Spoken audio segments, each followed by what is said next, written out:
नमस्ते दोस्तों, भारत दुनिया की सबसे बड़ी अर्थव्यवस्थाओं में से एक है और अनुमान है कि 2030 तक भारत दुनिया की तीसरी सबसे बड़ी अर्थव्यवस्था होगी। लेकिन अगर आप भारत के बड़े शहरों में घूमने लगें तो आपको एक ऐसा आदमी मिलेगा जो एक फेरारी चला रहा है और फिर एक आदमी जो अपने दैनिक भोजन के लिए भीख मांग रहा है।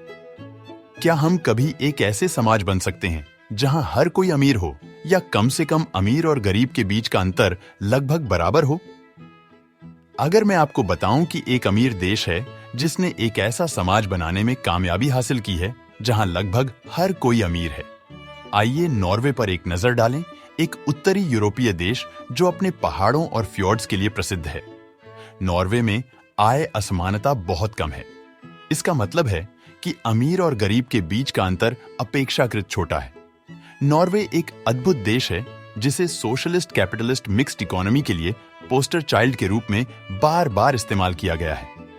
यह देश दुनिया में प्रति व्यक्ति सबसे अधिक जीडीपी में से एक है, एक मजबूत व्यापार अधिशेष, राष्ट्रीय जीवन प्रत्याशा में से एक, अत्यधिक कुशल कार्यबल, बहुत कम बेरोजगारी दर और एक ऐसा स्थान है जिसे व्यवसाय करने के लिए बहुत आसान माना जाता है। अधिक उल्लेखनीय बात यह है कि नॉर्वे ने यह सब एक ही समय में सबसे अधिक आर्थिक रूप से समान देशों में से एक के रूप में हासिल किया है। नॉर्वे के निचले 20% आमदनी वाले वर्ग में आने वाले एक व्यक्ति को भी करों के बाद अपने शीर्ष 20% आमदनी वाले वर्ग में आने वाले व्यक्ति की आमदनी का 1/4 मिलता है।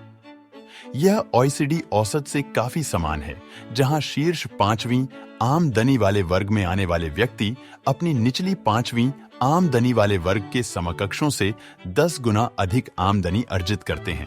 इसका मतलब है कि नॉर्वे में आमदनी असमानता बहुत कम है। यह इस बात का एक उदाहरण है कि नॉर्वे एक बहुत ही समान समाज है। यह समानता नॉर्वे सरकार की नीतियों के कारण है। नॉर्वे सरकार ने शिक्षा, स्वास्थ्य देखभाल और सामाजिक सुरक्षा पर बहुत अधिक खर्च किया है। इसने नॉर्वे के लोगों को एक उच्च जीवन स्तर जीने में सक्षम बनाया है। नॉर्वे की आर्थिक सफलता का एक अन्य कारण इसकी प्राकृतिक संसाधनों में है। नॉर्वे में तेल और प्राकृतिक गैस की बहुतायत है। इसने नॉर्वे को एक समृद्ध देश बना दिया है। नॉर्वे एक बहुत ही सफल देश है। यह आमदनी असमानता में कम और आर्थिक समृद्धि में अधिक है। यह अन्य देशों के लिए एक अच्छा उदाहरण है कि कैसे एक समान समाज का निर्माण किया जा सकता है। कार्य स्थितियों पर विचार करते समय अच्छी खबर जारी है। नॉर्वे में अत्यधिक मजबूत श्रमिकों के संरक्षण हैं, जिसका अर्थ है कि सामाजिक मुद्दे जैसे कि अत्यधिक लंबे घंटे काम करना या लोगों को अपने जीवन को बनाए रखने के लिए दूसरी नौकरी की आवश्यकता बहुत दुर्लभ है। वास्तव में ओईसीडी बेहतर जीवन सूचकांक बताता है कि केवल 3% कर्मचारी बहुत लंबे समय तक काम करते हैं। ओईसीडी औसत 11% या अमेरिकी औसत 33% की तुलना में। यह सब नॉर्वे के नागरिकों को दुनिया में सबसे खुशहाल लोगों में से एक बनाता है। तो यह रहस्य क्या है?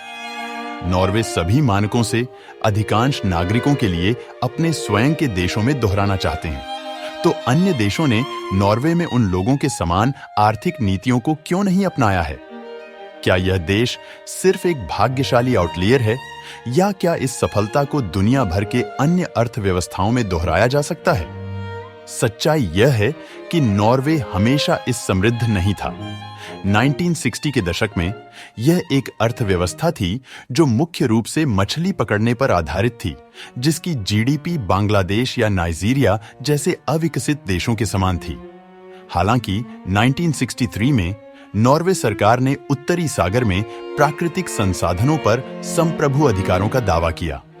इसका मतलब था कि इस क्षेत्र में पाए जाने वाले सभी तेल और प्राकृतिक गैस नॉर्वेजियन लोगों के स्वामित्व में होंगे। नॉर्वे सरकार इन सीमित संसाधनों से राजस्व के साथ बहुत ही विवेकपूर्ण थी।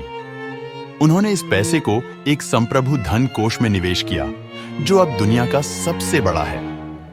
यह कोष नॉर्वेजियन लोगों का है और इसका उपयोग शिक्षा, स्वास्थ्य देखभाल और सार्वजनिक बुनियादी ढांचे को वित्त पोषित करने के लिए किया जाता है। बेशक नॉर्वे में कुछ आर्थिक चुनौतियां हैं। जीवन यापन की लागत अधिक है और मौसम कठोर हो सकता है। हालांकि नॉर्वेजियन लोग इन चुनौतियों को स्वीकार करने के लिए खुश हैं क्योंकि वे जानते हैं कि उनके पास एक सुरक्षा जाल है। उन्हें किसी मेडिकल स्थिति या नौकरी छूटने के कारण दिवालिया होने की चिंता नहीं है। तो क्या नॉर्वे एक आदर्श अर्थव्यवस्था है? नहीं, यह नहीं है। लेकिन यह एक शानदार उदाहरण है कि एक समाजवादी पूंजीवादी मिश्रित अर्थव्यवस्था, सोशलिस्ट कैपिटलिस्ट मिक्स्ड इकोनॉमी को कैसे सही ढंग से किया जा सकता है। अगर दूसरे देश नॉर्वे की सफलता से सीख सकते हैं तो हम सभी एक उच्च जीवन स्तर प्राप्त कर सकते हैं। दोस्तों, अगली बार जब आपके राजनेता आपसे वोट मांगने आए तो याद रखें कि उनसे पूछें कि उनकी पार्टी की भारत में आय समानता बनाने की क्या नीतियां हैं। अगर वह नहीं जानते हैं तो उन्हें बताएं कि आपकी वोट उस पार्टी को जाएगी जो भारत को एक ऐसे राष्ट्र बनाने की नीतियों के साथ है जिसमें न कोई गरीब हो न कोई अमीर, बल्कि एक समान समाज हो।